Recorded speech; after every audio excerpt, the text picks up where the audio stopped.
Getting a second moon for a limited time. Astronomers say an asteroid will come close enough to Earth to temporarily enter its orbit at the end of the month. Let's bring in astrophysics professor Adam Frank from the University of Rochester for more.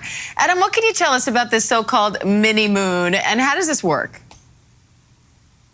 Yeah, so the idea here is that the solar system, which we think of as being pretty chill, just planets going around in circles forever, is actually pretty chaotic. And there's a lot of asteroids and comets flying around, and it's pretty dynamic in a lot of ways. And what we're having here is a asteroid, which is basically a flying mountain in space that usually orbits close to the Earth or orbits in the same distance from the sun as the Earth. And it's getting captured by the Earth's gravity, and it'll be part of the Earth-Moon system. It'll orbit the Earth for maybe about 2 months, and then it'll get flung back out. So we get a little teeny tiny little moon for about 2 months. Okay, so how close are we talking when we say this asteroid is coming into Earth's orbit? Do we have to be worried about this? No, not at this point, luckily, because if something this size were to hit the Earth, it would be an apocalypse of, of a biblical kind. So really here, what we've got is something that's at about the moon's orbit or so. It's about that kind of distance.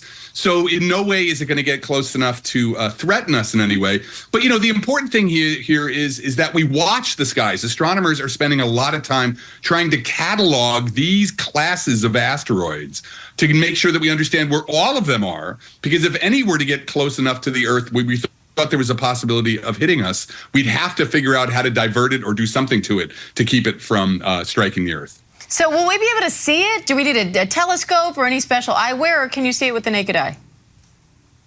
Yeah, it's pretty small, so you're not going to be able to see it with the naked eye. You're going to need a telescope. Even then, it may be pretty difficult, given its distance. So it's more the idea of it than actually we're getting an extra moon. Because, I've always been a little bit disappointed. One moon in the sky, I really would be better. It'd be a much more interesting sky if we had 2 or 3, like some other planets. So sadly, we're not going to get to see this one.